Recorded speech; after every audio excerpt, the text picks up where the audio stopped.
Welcome to all. इस presentation में हम एक और कॉन्सेप्ट डिस्कस करने वाले हैं जिसका नाम है प्री वर्ल इन सेंट्रीफ्यूगल कंप्रेसर।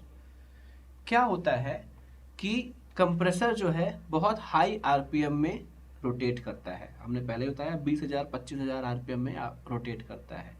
अब इतने हाई आरपीएम में रोटेट करेगा तो ये बहुत ज़्यादा पॉसिबिलिटी रहती है शॉक वेव जो रहे कंप्रेसर के इनलेट में।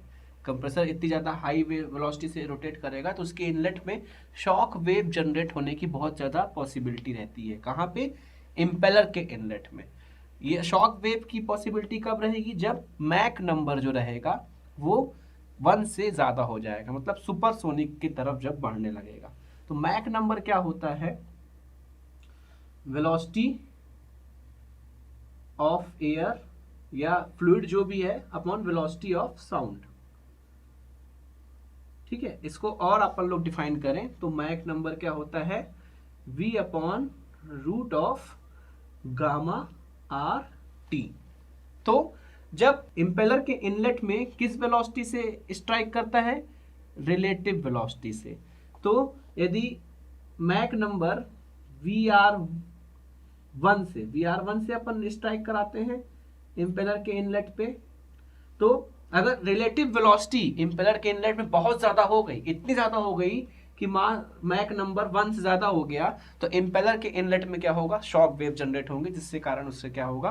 परफॉर्मेंस उसकी रिड्यूस होगी, प्रेशर उतने अच्छे से वो काम नहीं करेगा। और शॉक वेव के कारण उसकी जो प्रोफाइल्स हैं और जो बेरिंग्स हैं उसके ऊपर भी डिस्टॉर्शन क्रिएट होगा। तो अपन लोग चाहेंगे कि जो रिलेटिव वेलोसिटी है वो ज़्यादा तो रहे लेकिन इतनी ज़्यादा ना रहे कि मैक नंबर से ज़्यादा हो जाए जिसके कारण shock wave adverse effect create करे। तो अपने को क्या चाहिए कि मैक नंबर 1 से कम रहे। तो मैक नंबर 1 से कम करने के लिए अपन लोग क्या कर सकते हैं? सीधे सीधे रिलेटिव वेलोसिटी घटा दें तो मैक नंबर 1 से कम हो जाएगा। तो मैक रिलेटिव वेलोसिटी घटाने के लिए अपन लोग क्या करते हैं?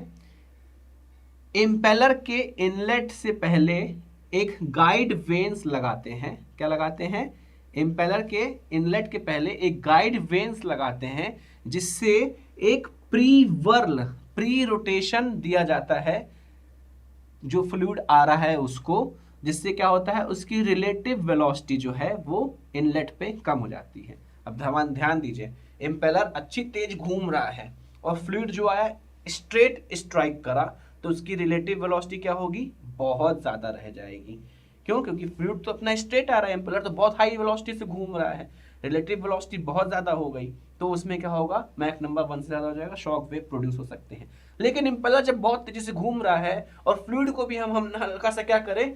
स्वर्ल दे के, हल्का सा प्री वर्ल दे के हुए घुमाए तो दोनों की रिलेटिव वेलोसिटी क्या हो गई? तो देखिए, अब इम्पेलर भी इस तरफ घूम रहा है, फ्लूइड भी हल्का सा इस तरफ घूम रहा है, तो रिलेटिव वेलोसिटी क्या हो गई? थोड़ी सी दोनों के कंपैरिजन में रिलेटिव वेलोसिटी कम हो गई प्री वर्ल देने से, और रिलेटिव वेलोसिटी कम हो गई तो मैक नंबर कम हो गया, और मैक नंबर कम हो गया तो जो शॉक वेव प्रोड्यूस हो रही थी इम्पेलर के इनलेट में वो ऑटोमेटिकली कम हो गई। तो यही कॉन्सेप्ट है प्री वर्ल का। मतलब in that case with the help of guide when. और प्री वर्ल कैसे देते हैं अपन लोग? फ्लूइड को जो इनलेट कर रहा है with the help of guide veins के मदद से उसको प्री रोटेशन देते हैं, जिसके कारण रिलेटिव वेलोसिटी, जैसे फ्लूइड ऐसे इम्पेलर ऐसे घूम रहा, फ्लूइड भी ऐसे ऐसे घूमने लगा तो रिलेटिव वेलोसिटी कम हो गई। अभी इम्पेलर ऐसे घूम रहा था पहले, फ्लूइड ऐसे सीधा आके टकरा गया तो रिलेटिव वेलोसिटी बहुत ज्यादा थी। लेकिन अब दोनों को हल्का सा उसको भी प्री वर्ल दे दिया, फ्लूइड को भी, तो रिलेटिव वेलोसिटी कम, मैक नंबर कम, शॉक वेव रिड्यूस हो गई। अब इसका नुकसान क्या रहता है प्री वर्ल देने से? अब प्री वर्ल किससे दे रहे हैं? गाइड वेन से दे रहे हैं। तो गाइड वेन क्या, एक एक्स्ट्रा एलिमेंट इंट्रोड्यूस करना पड़ा कंप्रेसर में, जिससे कॉस्ट अपनी बढ़ जाती है और जो ओवरऑल प्रेशर डेवलप हो रहा था वो भी क्या हो जाता है? कम हो जाता है। तो देखते हैं कि कैसा बनता है।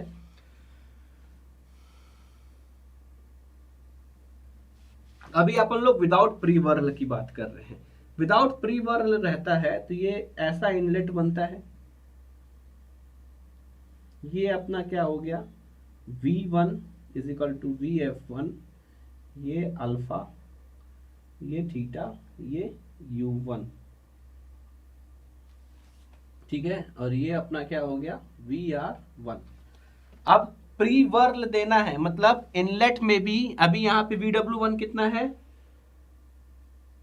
0। अब प्री वर्ल देंगे इनलेट में फ्लूइड को तो VW1 कुछ ना कुछ तो आएगा, और VW1 किसके किसके बीच में आता है, V1 और VF1 के बीच में। तो अब देखिए ये कैसा हो जाएगा,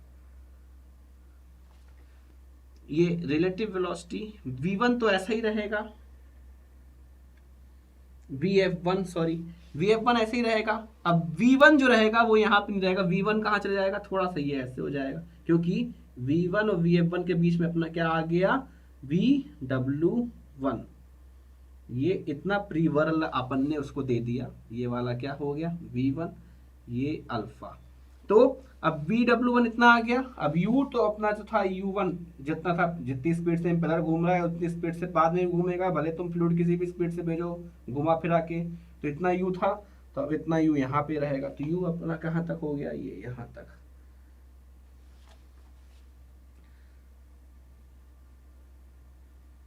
तो ये अपना क्या हो गया, VR1, और ये क्या हो गया, U1। तो अब देखिए VR1 प्री वर्ल, ये विथ प्री वर्ल है, ये विथ प्री वर्ल, और ये विदाउट प्री वर्ल। तो देखिए प्री वर्ल देने से वर्ल कंपोनेंट इनलेट पे इंट्रोड्यूस हो गया, और अपना VR1 जो था पहले ज्यादा था दिख रहा है आपको, और VR1 क्या हुआ, अब घट गया। तो ये फायदा हुआ अपने को प्री वर्ल देने से। अपना मेन पर्पस है था VR1 कम करना, जिससे मैक नंबर कम हो जाए और साउंड वेव, शॉक वेव जो इनलेट पे आ रहे थे इम्पेलर के, वो रिड्यूस हो जाए। तो अब जब VW1 भी आ गया प्री वर्ल में, तो कंप्रेसर वर्क कितना होगा, VW2 U2 minus VW1 U1 ये होगा, क्योंकि जब प्री वर्ल नहीं था तो VW1 0 हो जाता था, इसलिए अपन लोग VW2 U2 लिखते थे। लेकिन अब प्री वर्ल आ गया है तो VW1 का कंपोनेंट भी है, तो उसके बाद VW1 भी माइनस करना पड़ेगा। उसके बाद एक चीज और कि इसका एग्जिट कैसे होता था, एग्जिट इसका रेडियल वेन है, ये दोनों साइड रेडियल अपन लोग लेके चले हैं। एग्जिट इसका ऐसे होता था, ये आपका VR1 is equal to VR2 is equal to VF2, ये V2, ये आपका थीटा, ये बीटा, ये U2 बराबर VW2, यहां से लेकर पूरा यहां तक। लेकिन ये तो विदाउट स्वर्ल है, विदाउट कितना है, स्लिप, विदाउट स्लिप, ये विदाउट स्लिप है। और अगर स्लिप आ जाए तो इसमें अपन लोग स्लिप वाला भी देखते हैं। स्लिप आ जाए तो क्या होता है कि जो ब्लेड का एग्जिट एंगल रहता है वो कम हो जाता है। तो ब्लेड का एग्जिट एंगल कम हुआ तो ये VF2 तो यहीं पे चला, VF2, VR2 जो था वो अपना यहाँ पे आ गया, VR2 यहाँ पे आ गया।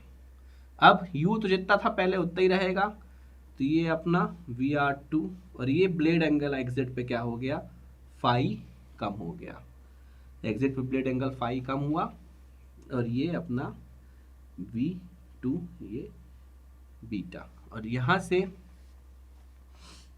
ये वाला पूरा टर्म क्या हुआ अपना